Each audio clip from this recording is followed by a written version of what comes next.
lies of the rich and strong. Taking up a cross, you save us, overpowering sin. You take us on to stand beyond the powers that nurture wrong. You walk in our world, your love lights the way, a living legend. Your story lives on, your journey we live, a living legend. Overcoming death, you free us, healing broken dreams. You lead us on to hope beyond the freedom for which we long.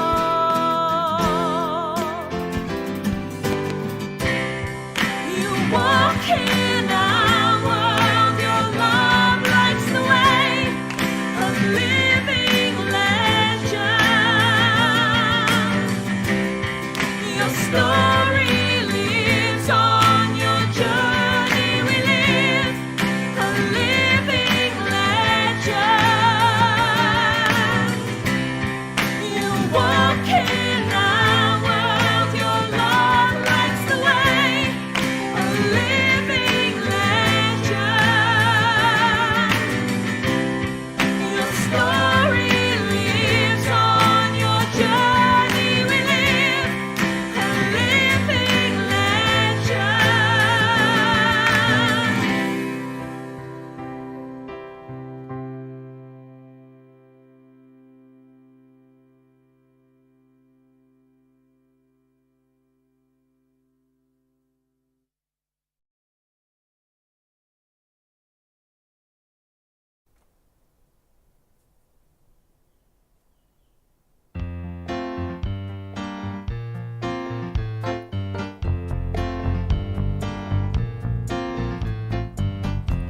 Our Father in heaven, you are holy. Our Father in heaven, you are holy.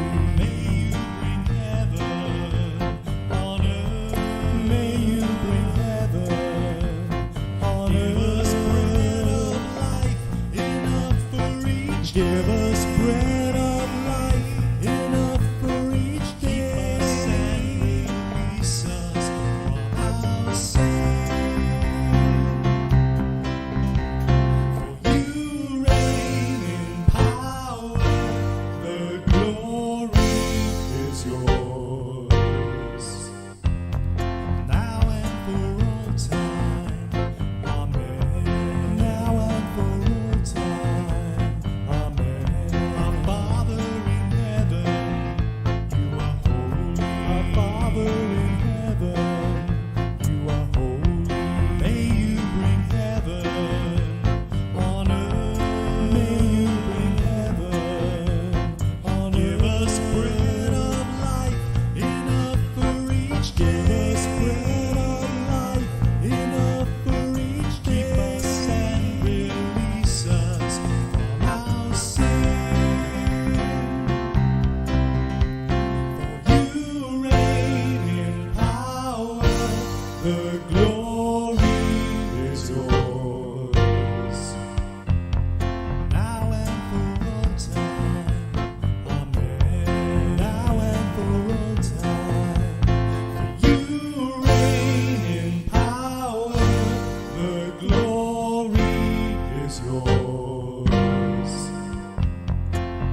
disaster or failure threaten our hope, or our joy be dismantled by grief.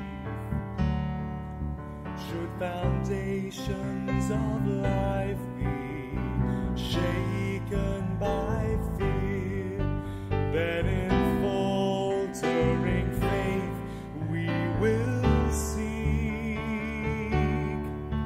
to be lifted into the light of love, bathed in the waters of compassion, held secure in holy grace, lifted into the light. Should our dreams and desires be all swept aside, or despair or depression take hold? Should our reason for living be hard to find, then in weakness of spirit we'll call to be lifted into the light of love, bathed in the waters of compassion, held secure in holy grace, lifted into the light. For the depth of our struggle, grief that we bear, may reveal that we cherish this life, both its glory and heartache come as strange gifts, stirring faith and the yearning desire to be lifted into the light of love, bathed in the waters of compassion, held secure in holy grace, lifted into the light, to be lifted into the light of love, bathed in the waters of compassion, held secure in holy grace, lifted into the light.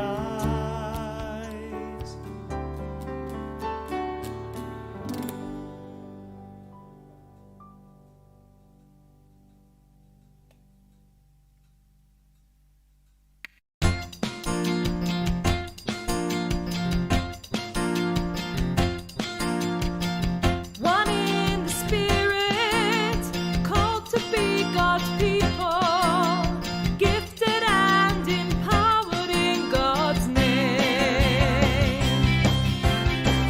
One in the Spirit, called to be God's people, unified in purpose and in praise. We are God's vessels of healing, bearers of grace. We are God's agents of justice. Comes into this space today. Thank you for Jeff. Pray for him as he leads us. And just draw us closer to you this day, we pray. In Jesus' name. Amen. Barbara is your Romans reader. Yes, please, for the Romans reading. And Jeff will. Romans 12, 1 to 8. Yeah. G.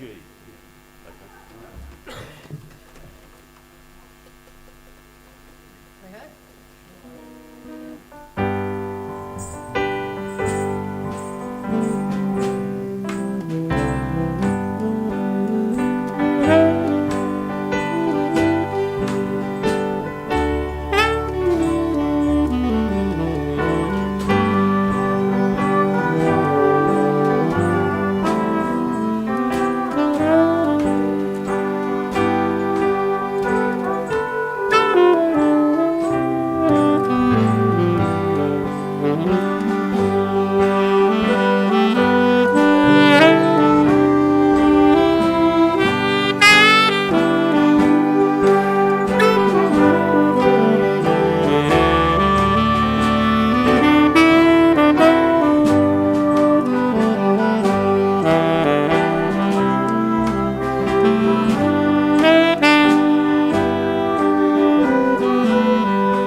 Good morning, everyone. Welcome to our service this morning. Those of you gathered here, those gathered online as well.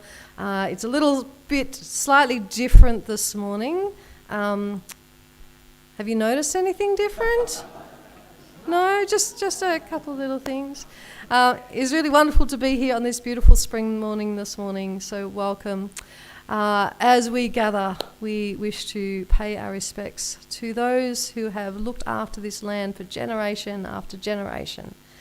And we pay our respects to them. And of course, as we're going through this conversation, we pray that we will continue to walk more closely with our First Nations people and bring together our nation as a whole. Sorry, I may have jumped ahead there, Jeff. I'm going to hand over to Jeff, who's going to lead us today. Now, I will just say from the beginning that if you don't know Jeff, this is Reverend Jeff Stevenson. Hi, Jeff. Jeff's going to lead us in our service this morning, but Jeff is also from Presbytery. So I haven't warned Jeff about this, actually, but I'm hoping he's staying for morning tea. Yes. So if you have any questions about the conversations that we've been having over the last several months, it's a prime opportunity to ask Jeff any questions that you might have. I hand over to Jeff. Thank you. Thanks, Lee. I welcome you in the name of the Trinity of Love, Creator, Redeemer and Life-Giving Spirit. And as we gather in this place, we give thanks for the Darug and Gundungurra peoples. As Lee has already acknowledged, we acknowledge their commitment of their ancestors to this land across all generations, to stewarding and caring for the earth. Together may we walk into the future recognising the sacred footsteps that continue to lead us to the promise of heaven. God's Spirit, who danced at creation's birth, continues to dance with us now, as it has through the faith and faithfulness of those who have worshipped in this space and served God over recent years. The Spirit continues to bring light and life out of darkness. We light our candle, the flames, a symbol of God's presence with us, inviting us to come and leading us to transformation. The peace of God be with you. And also with you. I invite you to share God's peace.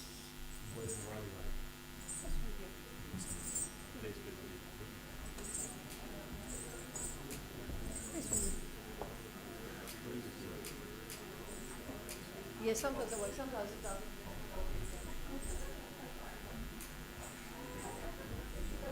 You've got to have the right technique.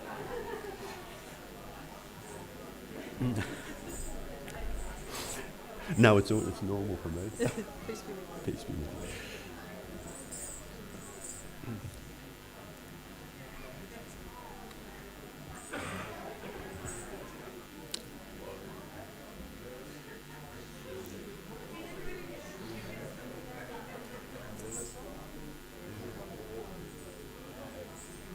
So as we gather this morning, keep wandering around. You're welcome to do that. And through the service, if you want to wander around, if you need to get a drink of water or go to the bathroom or get a cup of coffee, you know where it all is, you're welcome to do that. If you'd rather stand, you can stand. If you want to clap and dance, you can do that.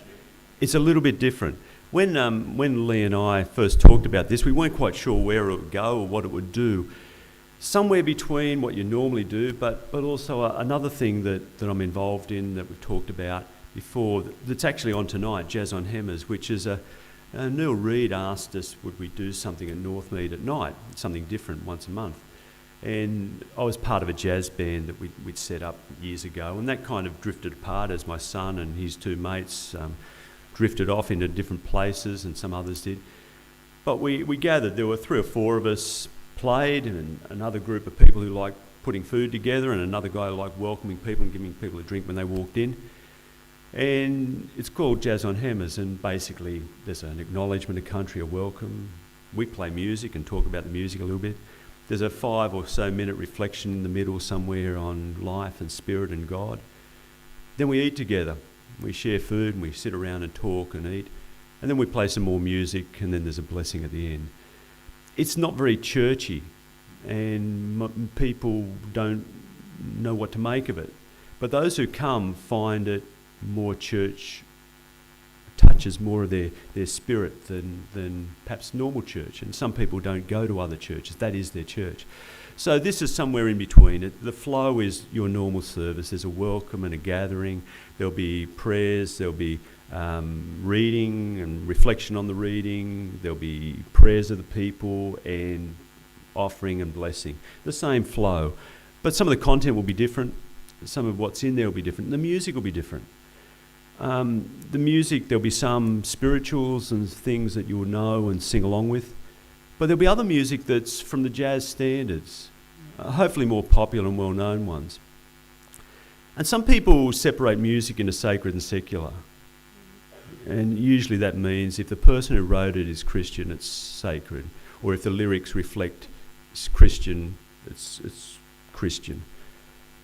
But music is music.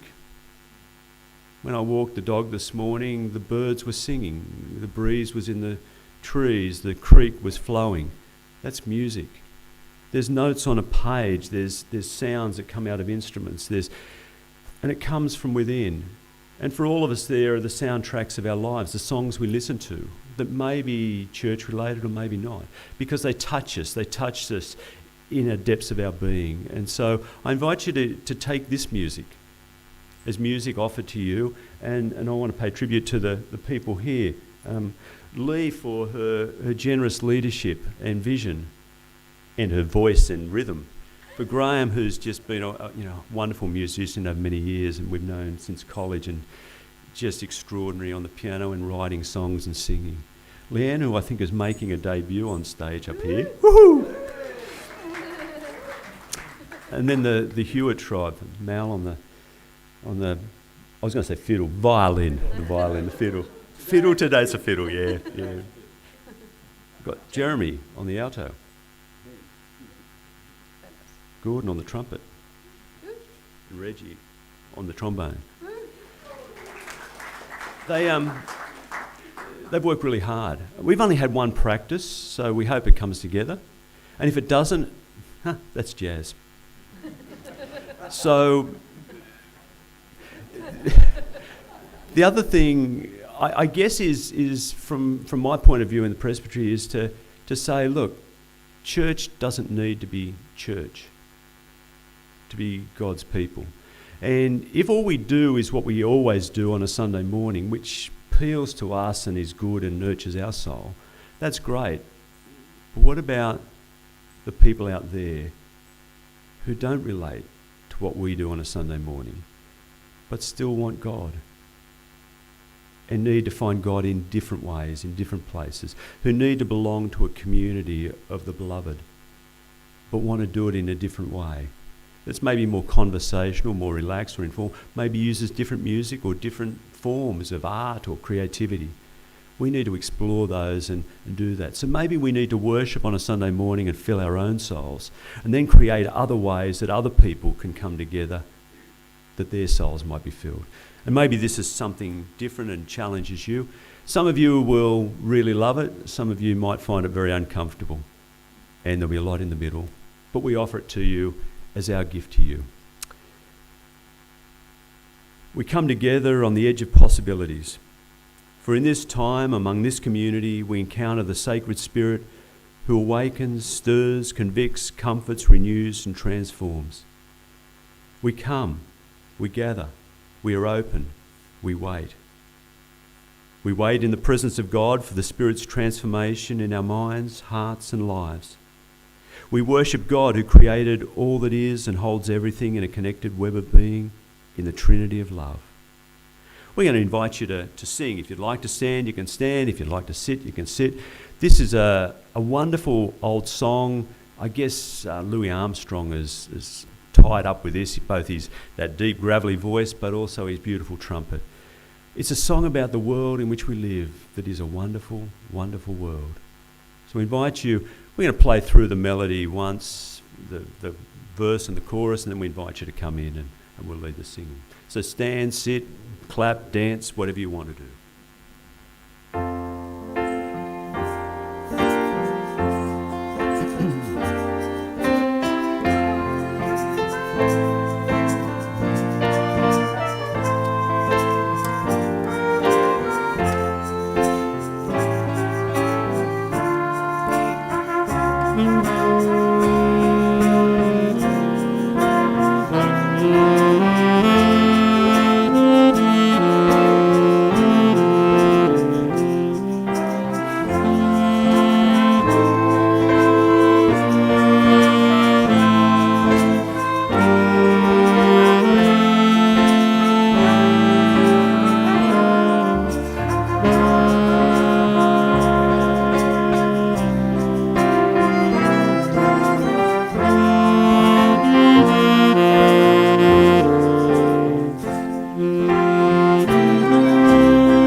I see them bloom for me and for you, and I think to myself, what a wonderful world. I see the skies are blue, clouds of white, bright blessed day, dark sacred night, and I think to myself, what a wonderful world. All the colors of the rainbow, so pretty in the sky, are also on the faces of the people passing by. I see friends shaking hands, saying, how do you do? They're really saying, I love you. I hear babies cry, I watch them grow. They learn much more than I'll ever know. And I think to myself, what a wonderful world. Yes, I think to myself, what a wonderful world.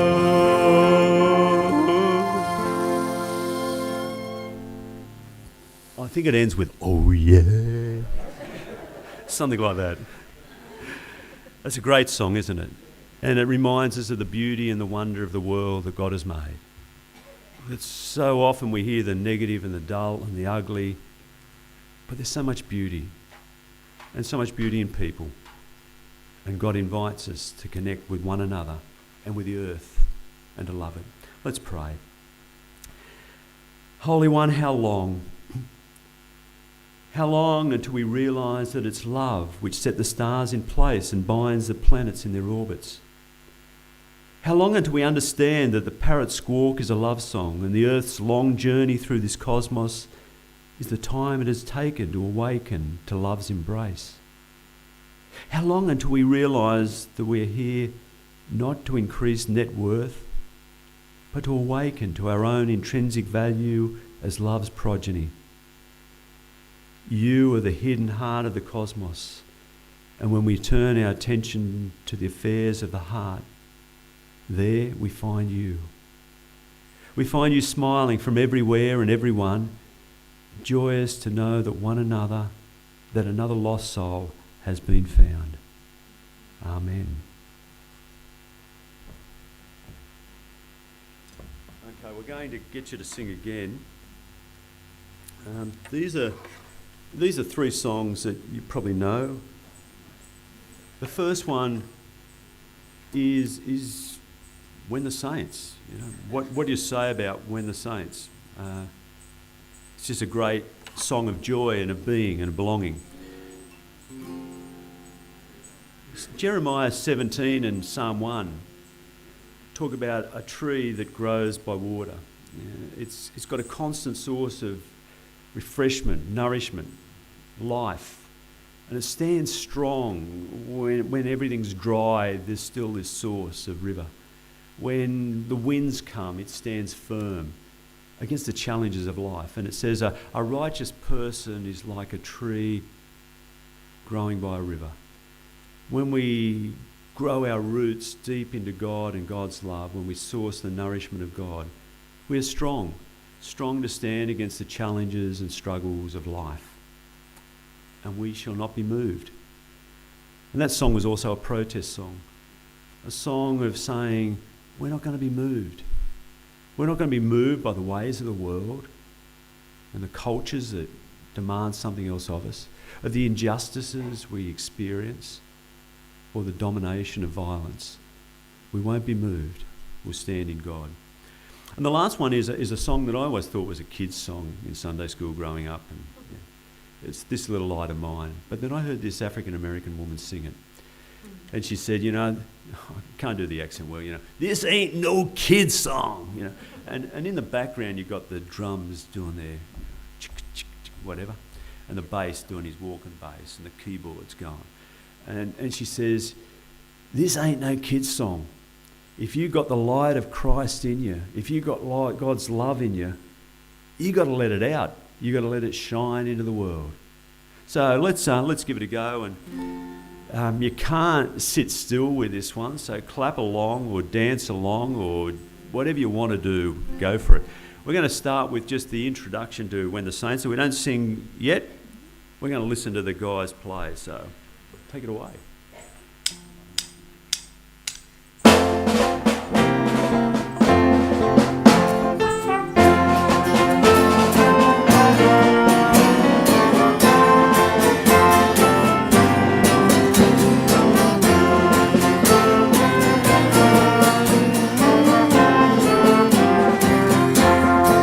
Oh, and the saints go marching in.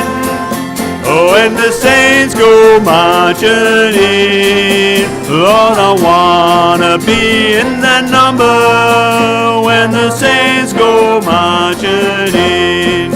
And when the sun begins to shine, oh, when the sun begins to shine, I wanna be there in that number when the sun begins to shine. Oh, when the saints go marching in. Oh, when the saints go marching in. I wanna be there in that number when the saints go marching in.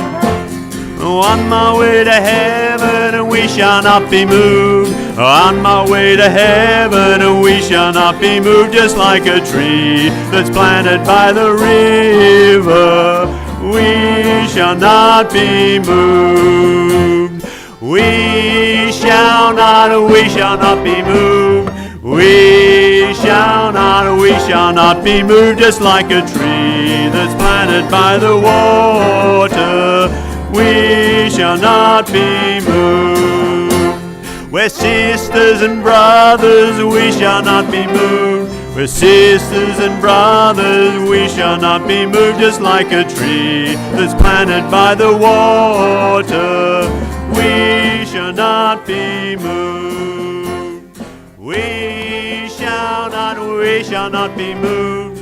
We shall not be moved. Just like a tree that's planted by the water, we shall not be moved. This little light of mine, I'm gonna let it shine. Oh, this little light of mine, I'm gonna let it shine. This little light of mine, I'm gonna let it shine. Let it shine, let it shine, let it shine. Everywhere I go, I'm gonna let it shine. Oh, everywhere I go, I'm gonna let it shine. Everywhere I go, I'm gonna let it shine. Let it shine, let it shine, let it shine. Out in the world, I'm gonna let it shine. Out in the world, I'm gonna let it shine. Out in the world, I'm gonna let it shine. Let it shine, let it shine, let it shine. Oh, this little light of mine, I'm gonna let it shine. Oh, this little light of mine, I'm gonna let it shine. This little light of mine, I'm gonna let it shine. Let it shine, let it shine, let it shine.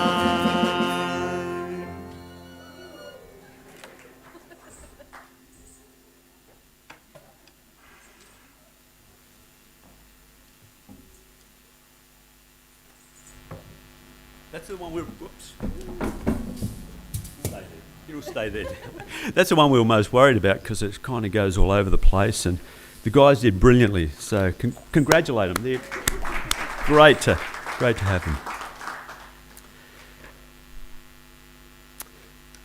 This week, one of the stories is of Jesus taking a road trip. The story from Matthew's story of Jesus says Jesus took his disciples on a road trip. They went up north.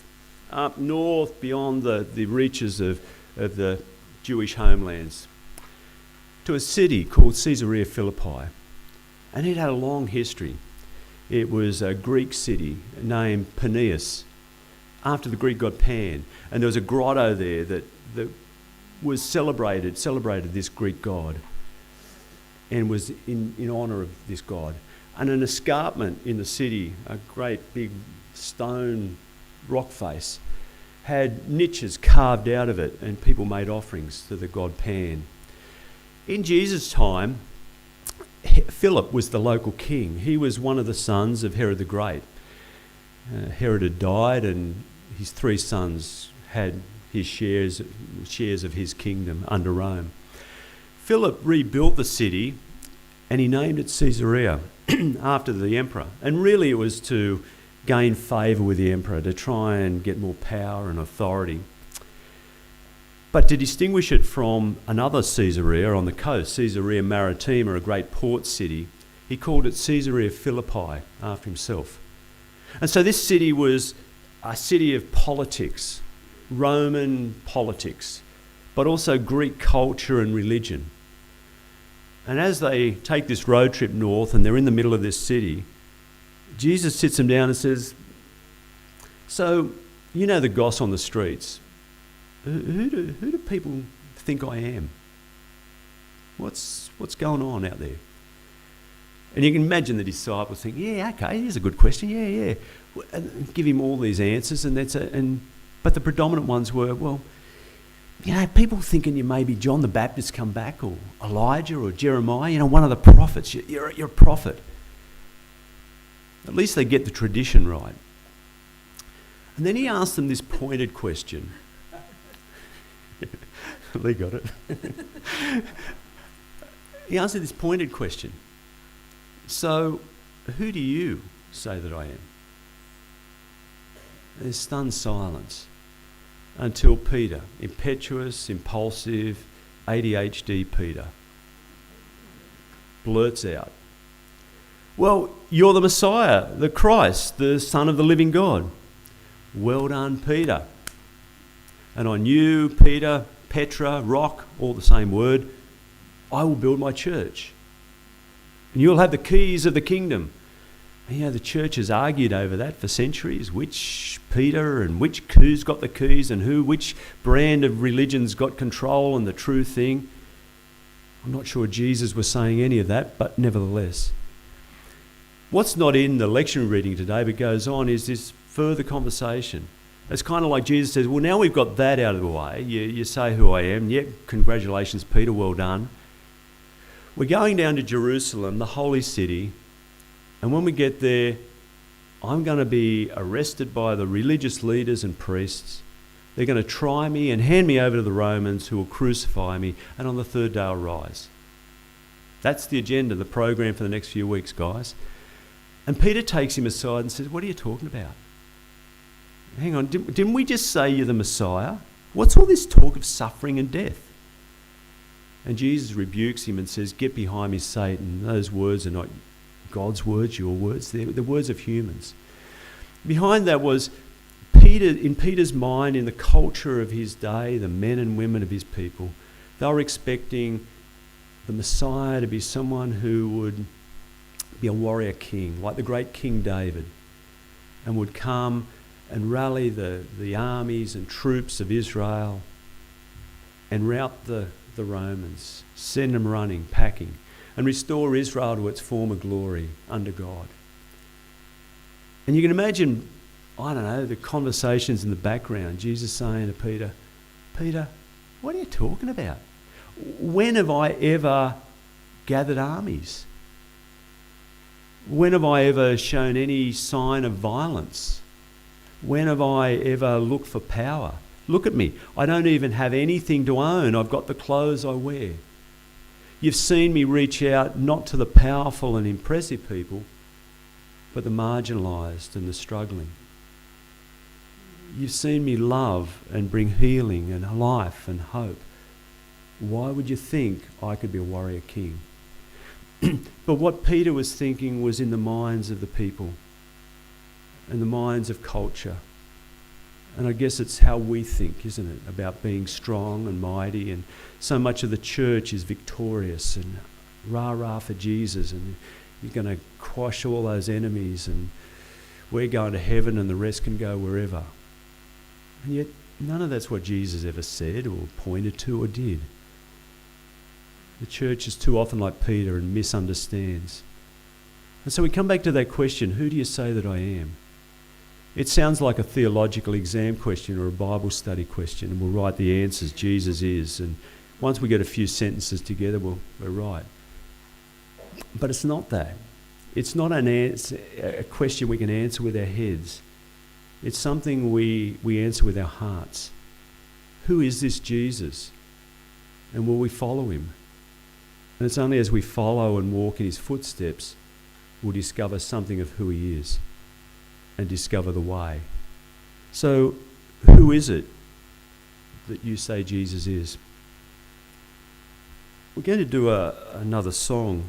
This is, I said I was in a jazz band some years ago, and it was my job to collect the music, or to write the music, or not write it, but arrange it and gather it and whatever. And I discovered some jazz standards that are just really beautiful. And this is one of them. It's called The Shadow of Your Smile. It was written for a movie that didn't do particularly well, but this song got a Grammy out of it. I can't remember all the words. I did.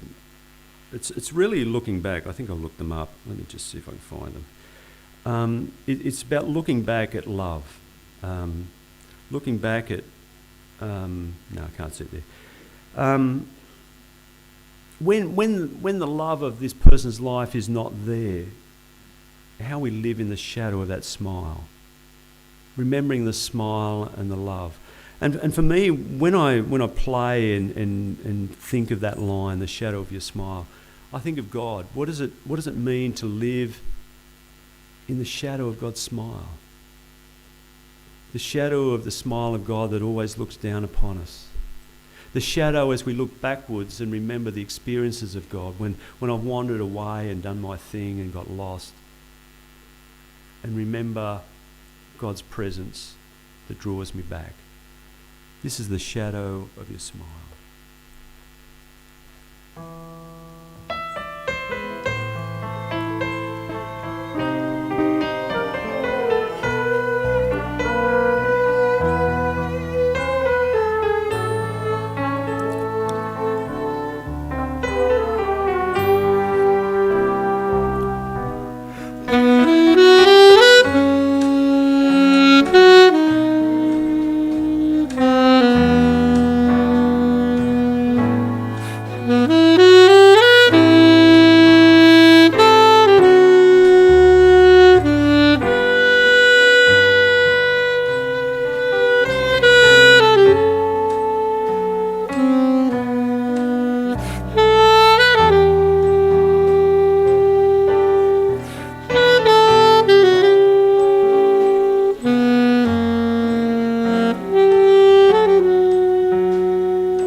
Will we live into it? Will we remember it? Will we find life in the shadow of God's smile? We're going to hear a reading from Romans 12.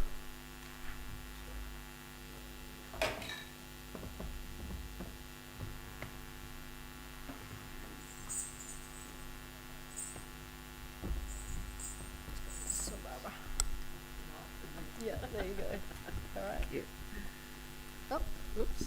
Oh, hang on. Excuse me.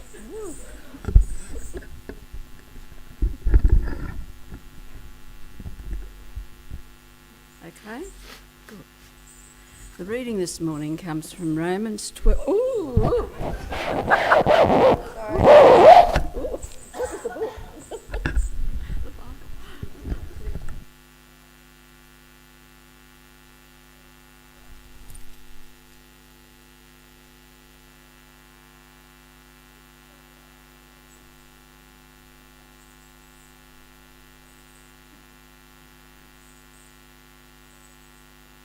There we go. There we go. Thank you. Well, we start again. The reading this morning comes from Romans 12, verses 1 to 8. Therefore, I urge you, brothers, in view of God's mercy, to offer your bodies as living sacrifices, holy and pleasing to God. This is your spiritual act of worship. Do not conform to any longer in the pattern of this world, but be transformed by the renewing of your mind. Then you will be able to test and approve what God's will is, his good, pleasing and perfect will. For by the grace given me, I say to every one of you, do not think of yourself more highly than you ought, but rather think of yourself with sober judgment in accordance with the measure of faith God has given you. Just as each of us has one body with many members, and these members do not all have the same function, so in Christ we who are many from one body, and each member belongs to all the others. We have different gifts according to the grace given to us. If a man's gift is prophesying, let him use it in proper proportion to his faith. If it is serving, let him serve. If it is teaching, let him teach. If it is encouraging, let him encourage. If it is contributing to the needs of others, let him give generously. If it is leadership, let him govern diligently. If it is showing mercy, let him do it cheerfully. May the Lord bless us with this word of his today. And we think also of the saxophone being part of God's breath. Thank you.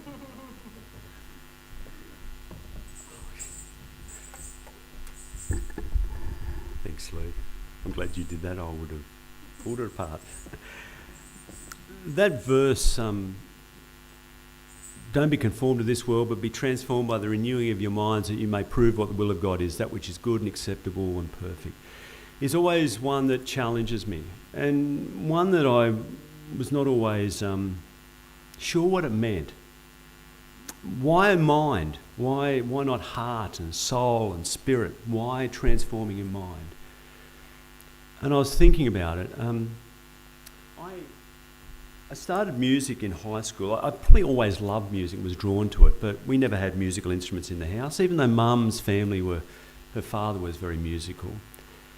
And it wasn't until I got to high school that they had a band and music, and I tried different instruments, brass, and found my way to clarinet and saxophone. And that's where I belonged. And when I started out, learning as you do, you learn the basic stuff. We did some AMEB exams, which were basically classical pieces transcribed for saxophone or classical pieces written for the saxophone. The bands I were in were concert bands, and we played a variety of music, some traditional marching band, sacred music, classical kinds of forms, pop, swing, movie themes, all sorts of stuff.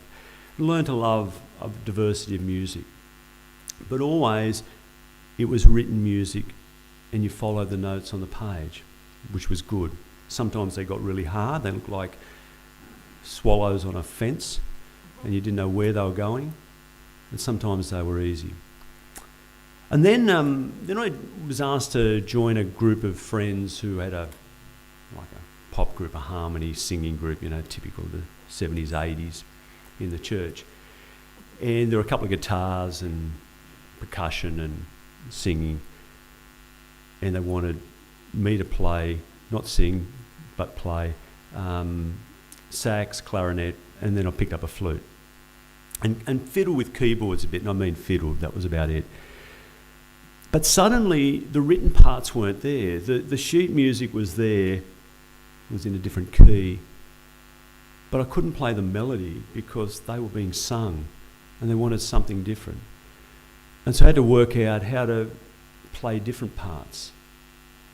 And sometimes I wrote that down and tried to work out a different part and play at the same time every time. But then there were a couple of songs that were a bit rockier and jazzier, I suppose. And they said, well, I'll play a solo in the middle of this. And I said, what? I've been fiddling around, I guess, as saxophone players and trumpeters and trombones and everyone does, with some improvisation, but it was hard work. And it was always from my brain, looking at the chords and hope that the chords weren't quite as complex as what Graham and Leanne have had to try and deal with. But trying to work out, now, if I play this note, it should fit. And I'll play that note and this note, I can make them fit. And so I found myself thinking through it. And everything was in control of my mind. And there's a point at which I had to learn to move out of my mind and trust my fingers and my ears. I discovered that my ears heard the sounds. And my little fingers knew where to go without the brain telling them. They could just go to where they needed to be. And so instead of playing, I don't know,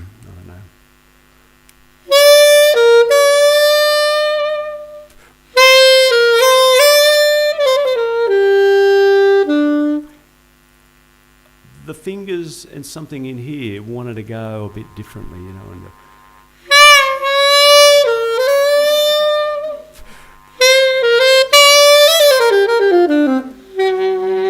didn't go down there.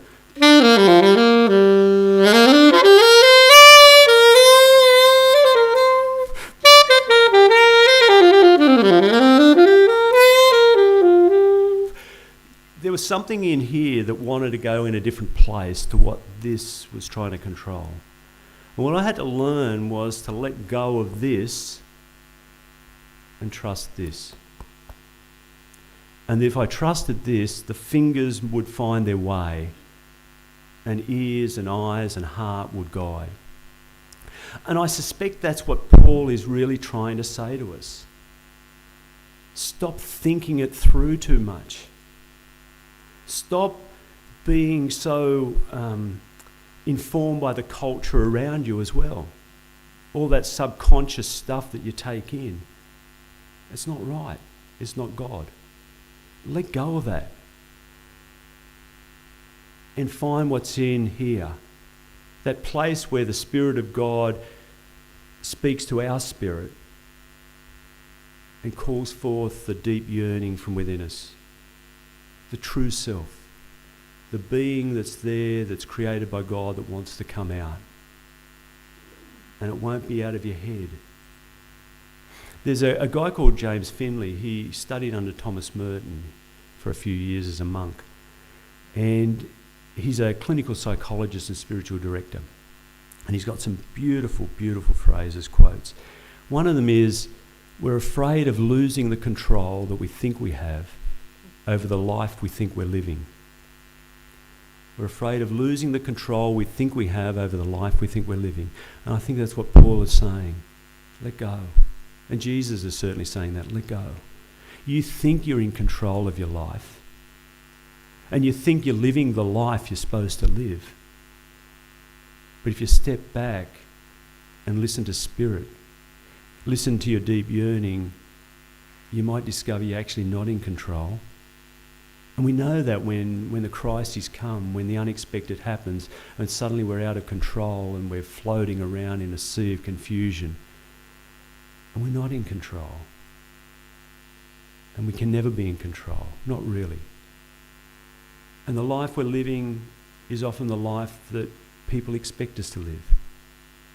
To accumulate more money, more power, more status, more career, more experiences. And Paul says, let that be changed to touch here. And you might prove what God's will is, which is deeper and truer. Martin Luther King, talking about this verse, had a phrase that was on the slide: transformed non-conformity. He says we're called to be non-conformists, but not non-conformists for non-conformist's sake, but transformed into a non-conformity to the world, into a way of love that's grounded in deep love, that's not sentimental and sloppy, but seeks the best for the other, and is sometimes harsh and hard. A love that seeks healing and transformation.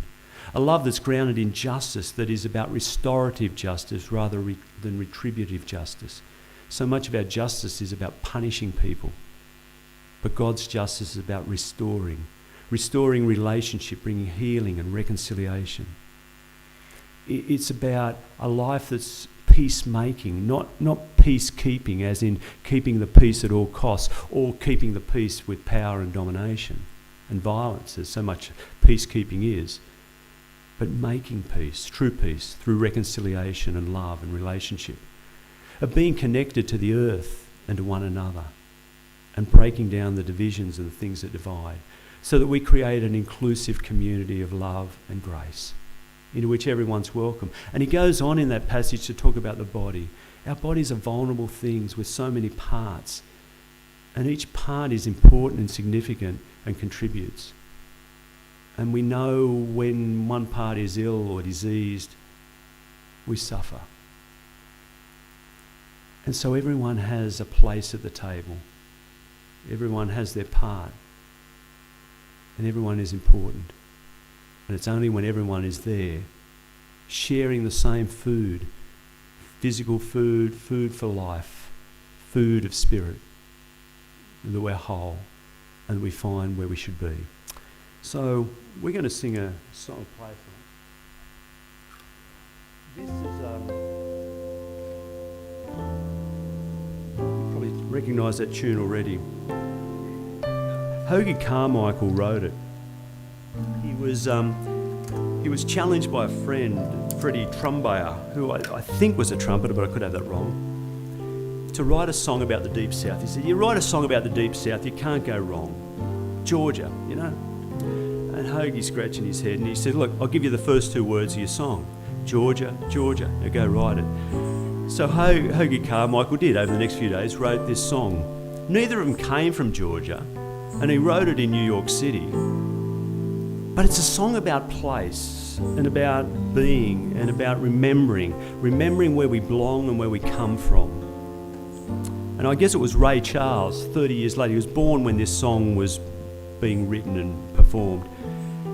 30 years later, he recorded it, and more in a pop genre, and made it much more well known. But it's been covered by anyone and everyone. But it is a song about place and memory and being and where we belong. And I think that's what Jesus is asking us. Who do you say I am? Where do you belong? Where do you find your being? We are created in God. God is there at our birth. You know, Psalm 139, you were there when I was conceived in my mother's womb and knit together. And God is our destination, the place we end up, the heart of God, our home. So as we play, I invite you to ponder, remember, where do you belong? Who do you think Jesus is? What is the transformation your heart calls for?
Beautiful song, isn't it? Beautiful piece of music.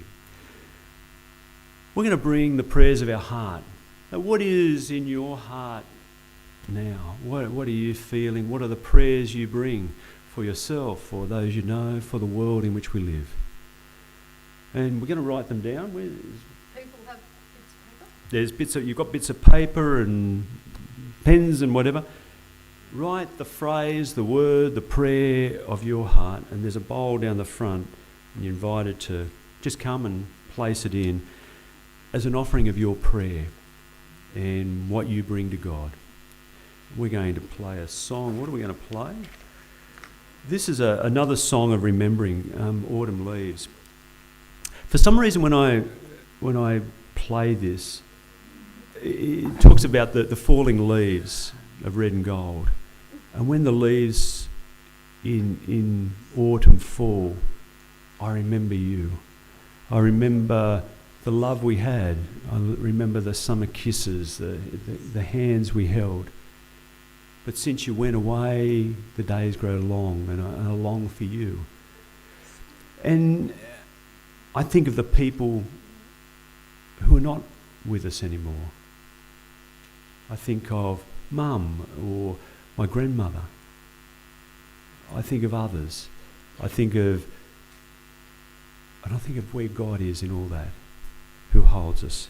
So this is Autumn Leaves, and you're invited to bring your prayers as we play the song.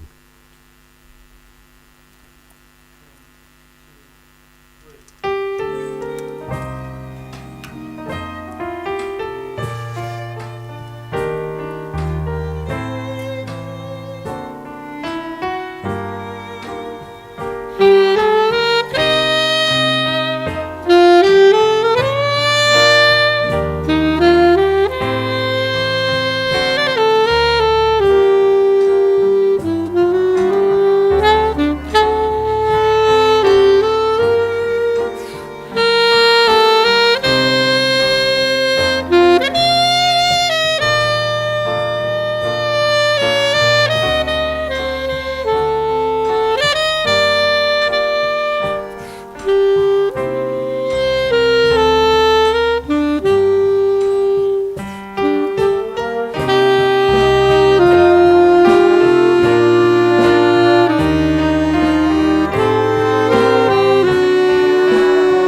God, hear our prayers, the prayers of our hearts.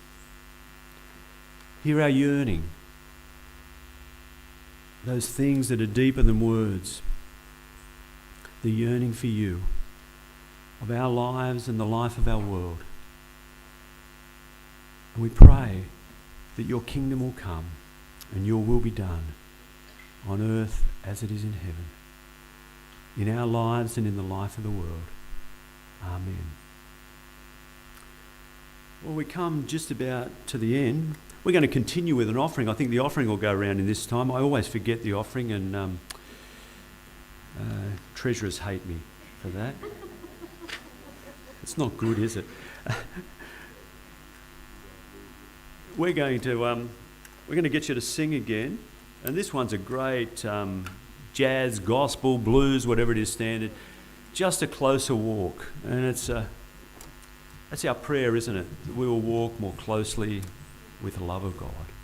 Let's stand, dance, clap, sing, whatever you want to do.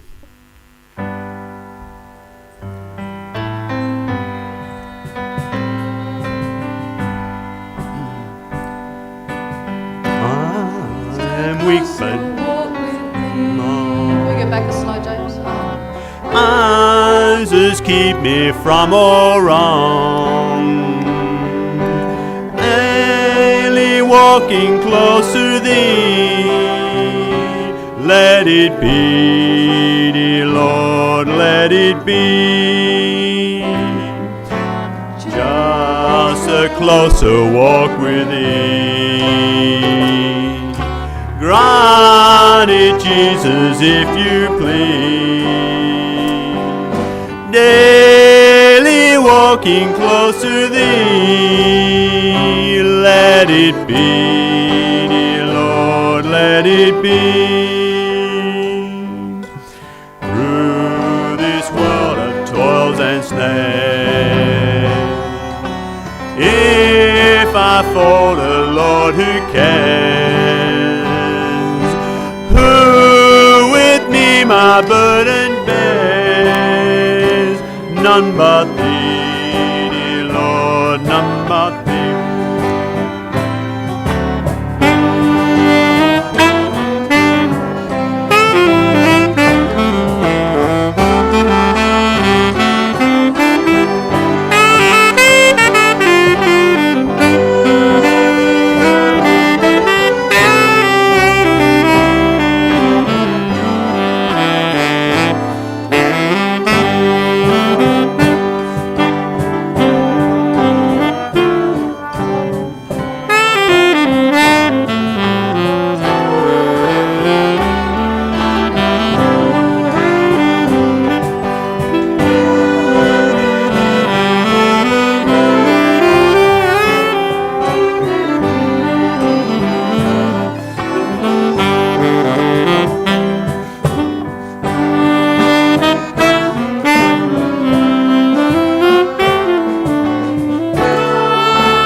Go in peace into the world, to know that you are loved. You are loved in the heart of God, deeply and profoundly. And as you go, share that love with those you meet on your journey. And as you go, the blessing of God be with you. The one who creates you, redeems you and guides you, be with you now and always. Amen. But don't go before a couple of notices. So sorry. Have a seat just for a moment. Thank you, Wazza. Hasn't this been a gift to us? Yeah, so grateful. So thank you, Jeff. Thank you for the team. Amazing. So thank you. I do just want to bring a couple of notices to your attention. And just a reminder about we've now got a basket out in the foyer.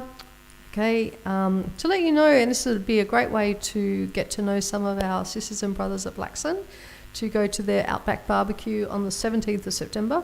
Some of us might still be recovering from Synod, but yes, if people would like to go, so rather than have morning tea here that morning, perhaps we could scoot on down to Blackson. Might be something that we could think about. Is it really next weekend? Yes, it is. Next weekend. Oh my, Bookshed, Friday afternoon and Saturday afternoon. The months go quickly, don't they? So Bookshed, we've got F5 on Friday night as well. So it's games night this time. I'm sure there's going to be more challenges for table tennis, etc. And to let you know that next week we start the season of creation, and there's just a very short video telling us about this year's theme. Why do we work together? Some people say it's too late. Some people say that we are drowning, that our homes are on fire, that our ecosystems are lost, that injustice will prevail. All of our different rivers, springing forth and mighty, flow into the same sea.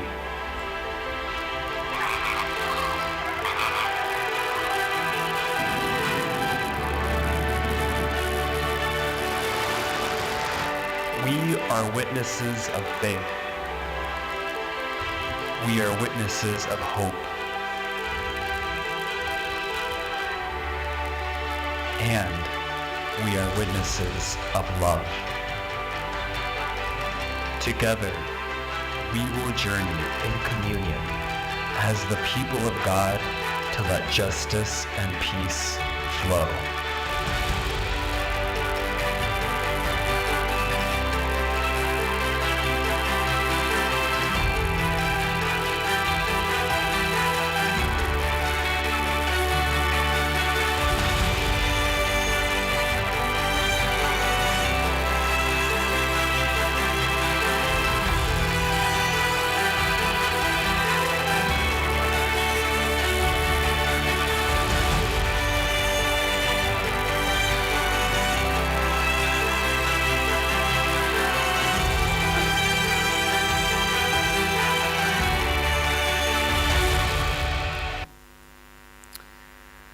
So as part of Season of Creation, we've got 4 weeks of it this year. We're cutting it short by 1 week. So next Sunday, season begins.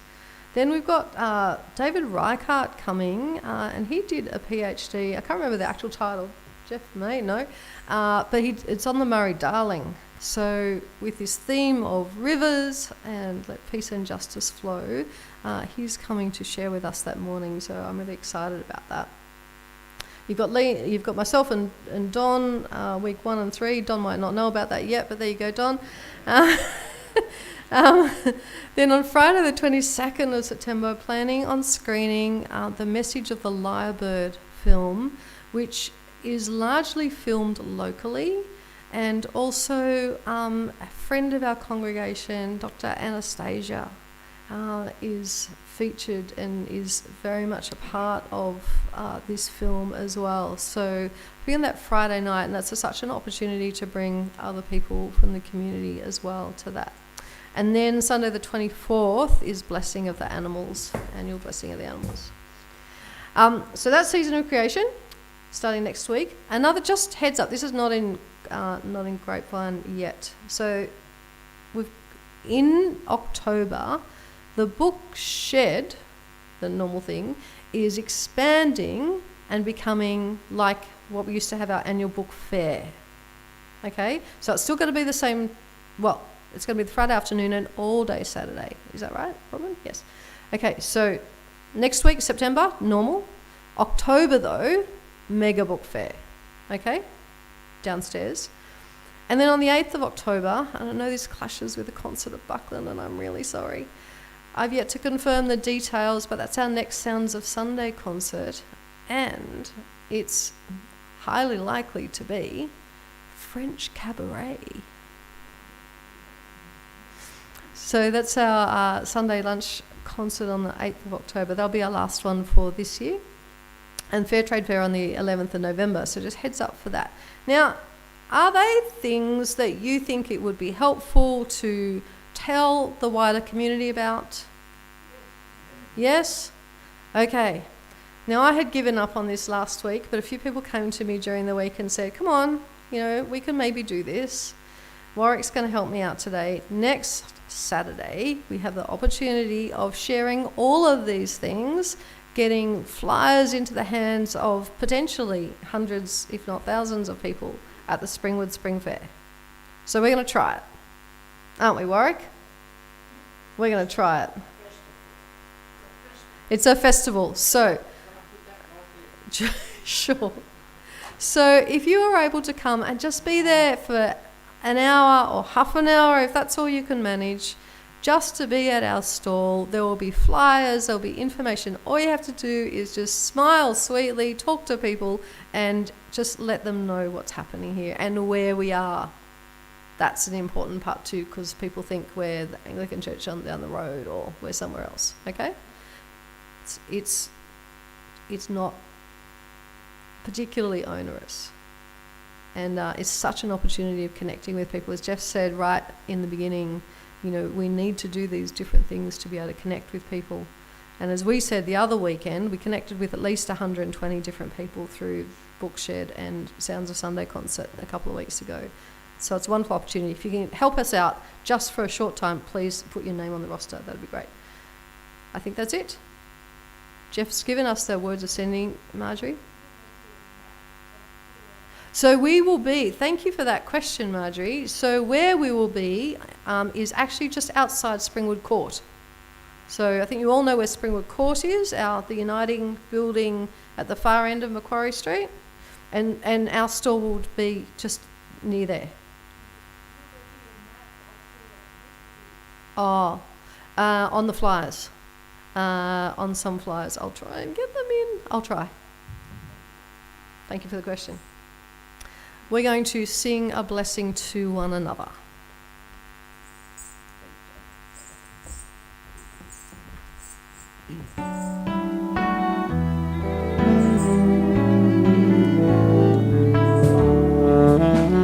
Let's stand and sing together.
Thank you, guys. Brilliant. Well done. Thank you. Well done. Excellent.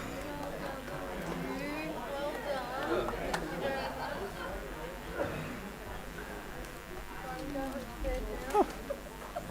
you.